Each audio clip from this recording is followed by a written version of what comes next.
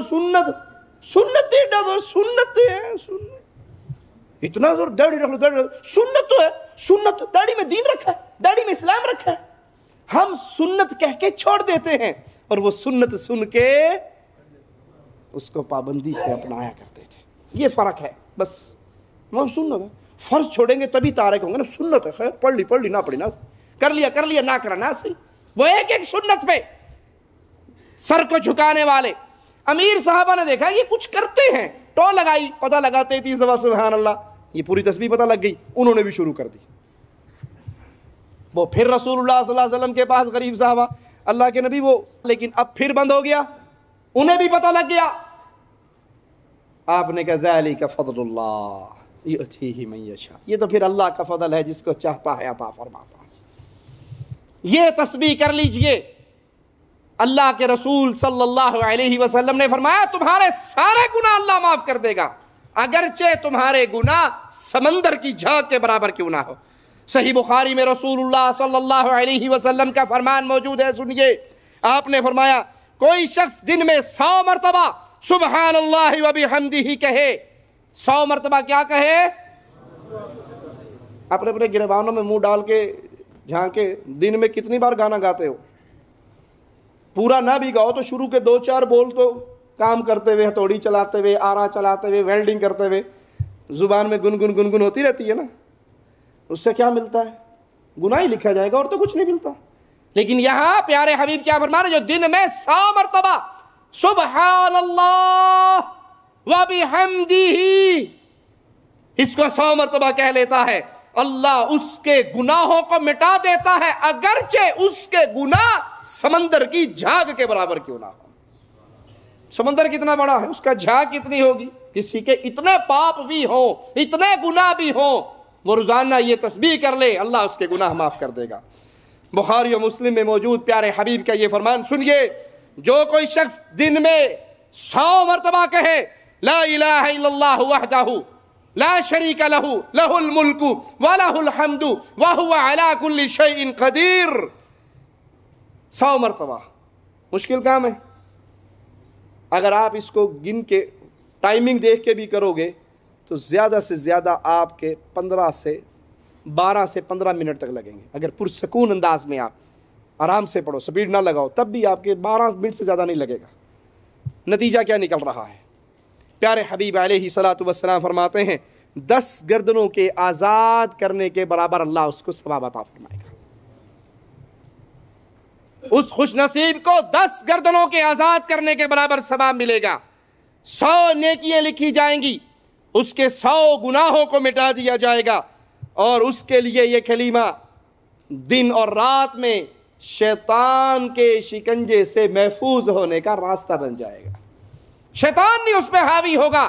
جو دن اور رات میں 100 مرتبہ اس کو پڑھ لیتا ہے، 100 مرتبہ فجر کی نماز کے بعد پڑھ لو، 100 مرتبہ مغرب سے پہلے پڑھ لو، سورج کے غروب ہونے سے پہلے پڑھ لو. 10 گردنیں آزاد، 10 غلام. کس میں طاقت ہے کہ 10 غلام روزانہ خریدے اور اللہ کے نام پہ آزاد کر دے؟ ہے اتنی طاقت؟ 100 گناہ معاف ہو گئے، 100 نیکیاں مل گئی، اور شیطان کے سارے شر سے محفوظ ہو گئے. عمرہ کرنا ایسی نیکی ہے جس سے اللہ مالک انسان کے گناہوں کو معاف کرتا ہے. بخاری و مسلم میں ہے، پیارے حبیب علیہ السلام نے فرمایا ایک عمرہ دوسرے عمرے تک درمیانی وقت کے گناہوں کا کفارہ بن جاتا ہے. پیارے حبیب نے فرمایا حج اور عمرے میں مطابقت کرو، بار بار کرو حج اور عمرہ. نتیجہ کیا نکلے گا؟ 2 فائدے حدیث ہمیں بتا رہی ہے. ایک تو اللہ تمہارے گناہوں کو معاف کر دے گا، اور ایک اللہ تمہاری غربت کو ختم کر دے گا. بظاہر آپ کے 70-80 ریال لگ رہے ہیں، 100 ریال لگ رہے ہیں، لیکن میرے نبی کا وعدہ ہے اور محمد کا وعدہ جھوٹ ہو سکتا صلی اللہ علیہ وسلم، کہ محمد کریم وہی وعدہ کرتے ہیں اپنی امت سے جو امت کا رب ہمارے نبی کو بتاتا ہے. حج اور عمرہ بار بار کرو، بار بار عمرے پہ جاؤ، ہر 2 مہینے کے بعد، ہر مہینے کے بعد، ہر 3 مہینے کے بعد زیادہ سے زیادہ عمرے کرو. اللہ تمہارے گناہوں کو معاف کرے گا، تمہاری غربت کو امیری میں بدل دے گا. پیارے نبی صلی اللہ علیہ وسلم پہ درود و سلام پڑھنا وہ عظیم نیکی ہے جس سے انسانوں کے گناہ معاف ہو جاتے ہیں. پیارے نبی صلی اللہ علیہ وسلم نے فرمایا جس نے مجھ پر ایک دفعہ درود بھیجا اللہ اس کے 10 گناہ معاف کر دیتا ہے. یہ حدیث بھی صحیح مسلم میں ہے. جو ایک مرتبہ کہے صلی اللہ علیہ وسلم اللهم صل على محمد وعلى آل محمد كما صليت على إبراهيم وعلى آل إبراهيم إنك حميد مجيد. اللهم بارك على محمد وعلى آل محمد كما باركت على إبراهيم وعلى آل إبراهيم إنك حميد مجيد. اللہ رحمت نازل فرما محمد صلی اللہ علیہ وسلم پر اور محمد صلی اللہ علیہ وسلم کی آل پر جیسا کہ تو نے رحمت نازل فرمائی ابراہیم علیہ السلام پر اور ابراہیم علیہ السلام کی آل پر. بے شک تو بڑی تعریف والا بزرگی والا ہے. اے اللہ برکت نازل فرما محمد صلی اللہ علیہ وسلم پر اور محمد صلی اللہ علیہ وسلم کی آل پر جیسا کہ تو نے برکت نازل فرمائی ابراہیم علیہ السلام پر اور ابراہیم علیہ السلام کی آل پر. بے شک تو بڑی تعریف والا بزرگی والا ہے. ایک دفعہ کہو آپ نے صلی اللہ علیہ وسلم کا ترانہ ایک دفعہ گایا آپ کے گناہوں کو اللہ تعالیٰ 10 گناہوں کو معاف کر دیتا ہے. ایک صحابی نے آ کر کہا تھا یا رسول اللہ صلی اللہ علیہ وسلم میں نے اپنی دعا میں آپ پر درود پڑھنے کا ایک وقت مقرر کر رکھا ہے. ایک حصہ درود پڑھتا ہوں باقی حصے میں دعا مانگتا ہوں. آپ نے فرمایا اچھا بہتر ہے اگر تو درود اور زیادہ کرے گا. تو کہا ٹھیک ہے میں 2 حصے درود کر لوں گا باقی دعا مانگ لوں گا. فرمایا اگر درود زیادہ پڑے گا تیرا ہی فائدہ ہے. کہا پھر 3 حصے درود ہی پڑھوں گا دعا نہیں مانگوں گا. جتنا وقت دعا کے لیے مقرر تھا سارا آپ پہ درود و سلام میں گزار دوں گا. اللہم صلی علی نبینا و حبیبنا محمد صلی اللہ علیہ وسلم یہی پڑھتا رہوں گا. خوشخبری سنیے پیارے حبیب کے پیارے لبوں سے. فرمایا اگر تو یہی کرے گا اللہ بغیر مانگے تیری تمناؤں کو پورا کر دے گا تیرے گناہوں کو معاف کر دے گا. بغیر مانگے تیری تمنائیں پوری. نسخہ لے لیجئے آپ کے دل میں ہے کوئی یہ دعا اللہ میری قبول کر لے اس نیت کو دل میں رکھیں اور اس نیت سے پیارے حبیب پہ درود و سلام پڑھتے جائیں. بغیر مانگے اللہ پوری کرتا رہے گا اور اللہ گناہوں کو معاف کر دے گا. آپ کے کھاتے میں گناہ نہیں رہیں گے. یاد کر لیجئے گناہ انسان کو ہلاکت کے دروازے پہ لے کے جاتے ہیں بربادی کا منہ دکھاتے ہیں. ہماری زندگی تو صبح شام گناہوں میں بھری ہوئی ہے. ہمارے بابا آدم علیہ السلام سے ایک ہی گناہ ہوا تھا نا. ایک گناہ اللہ نے جنت سے نکال دیا. اس سے کیا سمجھ آئی کہ ایک گناہ بھی رہ گیا باقی تو جنت میں داخلہ ممکن. یا تو اللہ اپنی رحمت سے سارے گناہ معاف کر دے یا اللہ نہ کرے پھر اس گناہ گار کو جہنم کا عذاب ہو اور وہاں سے اپنے گناہوں کی خلاصی کروا کے پھر جنت میں جائے گا. جنت اور گناہ برابر جمع نہیں ہو سکتے کہ گناہ بھی ہو باقی اور جنت بھی مل جائے. بابا آدم سے ایک ہی ہوا تھا اور جنت سے نکال دیے گئے. میری اور آپ کی تو زندگی گناہوں میں ڈوبی ہوئی ہے. اللہ کے لیے توبہ کیجئے اللہ کے لیے اللہ سے معافی مانگیے. ایسے اعمال کیجئے جن اعمال سے اللہ گناہوں کو دھو دائے. اللہ سے دعا ہے اللہ ہمارے گناہوں کو معاف فرما دے. اللہ ہماری خطاؤں کو معاف فرما دے. اللہ ہماری سیاہ کاریوں کو معاف فرما دے. اللہ ہمیں زندہ رکھے ایمان پہ رکھے. اللہ ہمیں زندہ رکھے توحید پہ رکھے. اللہ ہمیں زندہ رکھے اسلام کو ماننے والا اسلام پہ عمل کرنے والا اسلام کی دعوت دینے والا اسلام کا پیغام گھر گھر پہنچانے والا بنا کے رکھے. جب اللہ موت دے جب اللہ اپنے پاس بلائے تو اس حال میں موت ہو اس حال میں آخری زندگی کے ایام گزر رہے ہوں کہ وہ زندگی کے آخری ایام اللہ کی عبادت کرتے ہوئے ہم زندگی کے بہترین ایام گزار رہے ہوں. اللہ اس حال میں اپنے پاس بلائے. اللہ ہم سے راضی ہو اللہ ہم سے راضی ہو. اللہ ہماری خطاؤں کو معاف کر چکا ہو. ہماری سیاہ کاریوں کو اللہ معاف کر چکا ہو. ہماری خطاؤں سے درگزر فرما چکا ہو.